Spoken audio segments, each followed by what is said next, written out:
Pakistani family तो कैसे आप सब यार, बहुत बहुत मुबारक हो। मोदी जी पधार चुके हैं तीसरी बार और हैट्रिक अपनी मुकम्मल कर ली कसम से। और भाई दुनिया के लीडर्स ने मान लिया है मोदी जी का लो और भेज रहे हैं बहुत बड़ी बड़ी बधाइयां। अच्छा, बार बार भी बधाइयां शुरू हो गई। हाँ, तो वॉच करते हैं, देखते हैं आखिर कौन कौन मोदी जी को बधाई बोल रहे और किस किस की चल रही है। तो कौन ऑन करते हैं स्टार्ट। नमस्कार, सलाम, प्रणाम और सुबह के डी प्लस न्यूज देख रहे हैं सभी दर्शकों को प्यार भरी सत श्री अकाल। दोस्तों, देश के अंदर इलेक्शन का महाकुंभ खत्म हो गया है और इस इलेक्शन के महाकुंभ के खत्म होने के साथ ही रिजल्ट्स भी आ गए हैं कि कौन विजयी है और कौन एक लूजर है।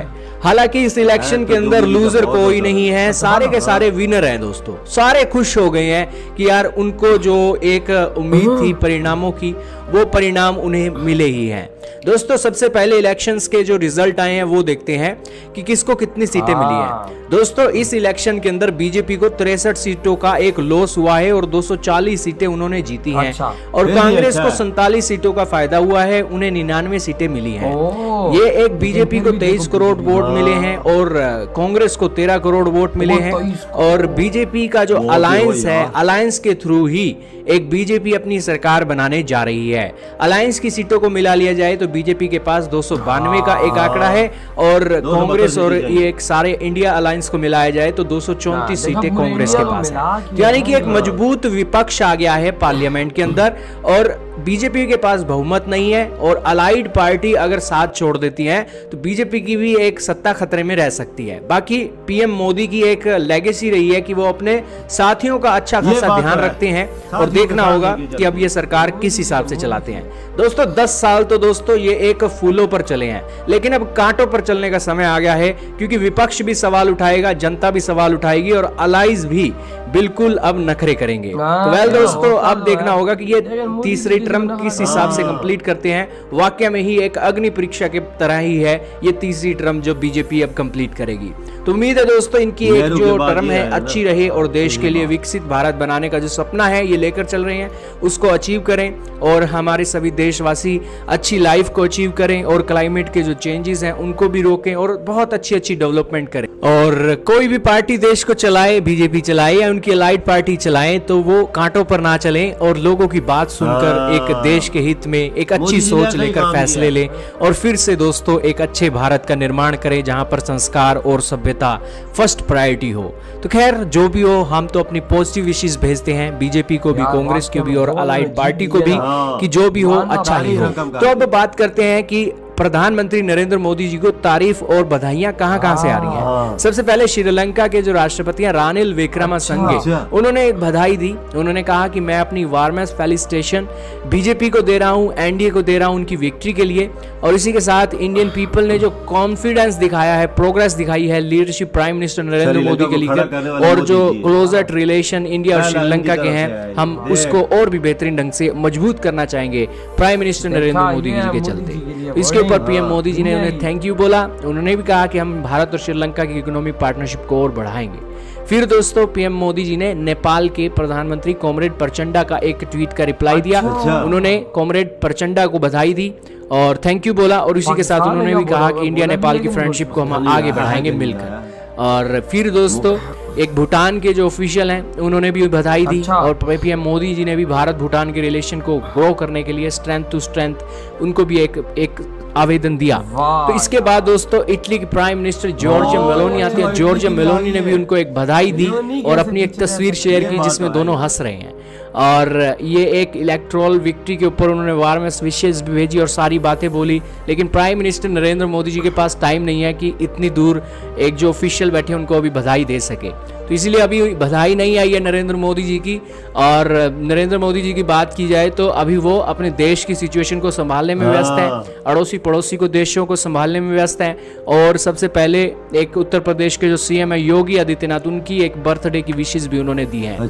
दोस्तों, उत्तर प्रदेश के अंदर तो गजब ही हो गया, खेला हो गया बीजेपी के साथ। बीजेपी उत्तर प्रदेश को जीतना चाहती थी राम मंदिर के नाम पर, लेकिन दोस्तों वैसा कुछ कमाल हो ना सका और तो अयोध्या की सीट भी बीजेपी के हाथ से निकल गई। और तो और दोस्तों, लोग सोशल मीडिया पर मजाक बना रहे हैं कि बीजेपी ने जो स्लोगन लिया था कि जो राम को लाए हैं हम उनको लाएंगे, जो लोग हैं सोशल मीडिया पर कह रहे हैं कि तुम क्या लाओगे राम को, राम तुमको लेकर आए हैं क्योंकि राम तो तुम्हारे पूर्वज हैं। लेकिन फिर भी दोस्तों चुनावी मुद्दा राम मंदिर को बनाया गया, जिसे लोगों ने बिल्कुल भी पसंद नहीं किया, क्योंकि राम मंदिर की आस्था एक अलग आस्था है और उसे आप चुनावी रंग दोगे तो वो सही नहीं है। और वो जो एक रंग दिया गया धर्म के नाम पर एक राजनीति के अंदर, वो फेल हो गया है यूपी के अंदर। तो वेल दोस्तों, सीखने को मिला है। अब कोई एक्सपेरिमेंट करेंगे, उसके रिजल्ट आएंगे, तभी कुछ सीखने को मिलेगा। ऐसे तो क्या पता लगता है कि क्या चीज कैसे है। तो यही कारण है कि ख्याली पुलाव आजकल बहुत बुनाए जाते हैं, लेकिन एक्सपेरिमेंट प्रैक्टिकल करने वाले लोग बहुत कम हैं। और एक प्राइम मिनिस्टर नरेंद्र मोदी जी की दाद देनी होगी कि वो एक्सपेरिमेंट करने से कभी भी पीछे नहीं रहते हैं और एक विल पावर के साथ वो ऐसे एक्सपेरिमेंट कर रहे हैं और फिर सीख कर अपने अंदर सुधार कर रहे हैं। उम्मीद है दोस्तों हम सभी अपने बुजुर्गों से, पीएम नरेंद्र मोदी जी एक बुजुर्ग हैं, उनसे सीखेंगे और अपनी लाइफ के अंदर अच्छा एक अपने गोल्स को अचीव करेंगे। आपकी क्या विचार है कमेंट सेक्शन। वाकई में भाई इस बंदे ने जो काम किया है 60 सालों तक, आज तक कोई हिस्ट्री में इंडिया का पीएम नहीं कर सका। वजह तीसरी बार जीत के प्राइम मिनिस्टर बन गया। आप भी यार ये उस दौर में बना है ना बंदा, जिस दौर में लोगों के पास अक्ल है, जिस दौर में लोगों के पास एजुकेशन है। 1960 में नेहरू जी आए थे, माना उस टाइम लोगों में इतना शऊर नहीं होता, एजुकेशन नहीं होती थी, पता ही नहीं होता था क्या है तो क्या नहीं, बस वोट दे देते थे। हाँ बस ठीक है, ये बंदा में पसंद है, दे देते। लेकिन अब काम की बुनियाद पे वोट देते हैं और मोदी जी ने काम की बुनियाद पर अकेले बिल्कुल बाबा 200 उठाया है। बहुत चीज है भैया, बहुत चीज है। उन्होंने 93 वोट लिए हैं अकेले, लेकिन काम भाई दुगने से भी ज्यादा मोदी जी लेकर कोई शक 23 करोड़ वोट मोदी जी को दिया। मलोनी ने मोदी जी को विश कर दिया, नेपाल ने कर दिया, भूटान ने कर दिया, भाई साहब श्रीलंका ने कर दिया। भाई अभी और किस मुल्कों से बधाइयां आएंगी यार, अभी तो उनके पास टाइम नहीं है, क्योंकि इलेक्शन भी ये खत्म हुआ है तो फिर सारी पार्टी शार्टियां मिल के हर चीज आगे जमाल को आगे टोरती है ना। लेकिन यार आपको अंदाजा लगाओ, मोदी जी को इतनी बड़ी जीत मिली है, बहुत बड़ी जीत है यार। 10 करोड़ वोट उनको एक्स्ट्रा मिले हैं, ये होती है जीत। ये होता है लीडर का भारत में आकर शेरों की तरह दौड़ना। अलायंस के साथ हम माना बना रहे हैं, लेकिन यही बात है कि मोदी है तो मुमकिन है भाई साहब, मोदी है तो अलायंस हिल ही नहीं सके। बिल्कुल, आज वो वजह इंडिया जिस मकाम पे खड़ा ये मोदी के नाम से, मोदी जी की कोशिशों की वजह से। ये बंदा ना होता तो इंडिया आज इस मकाम पे ना पहुंचता।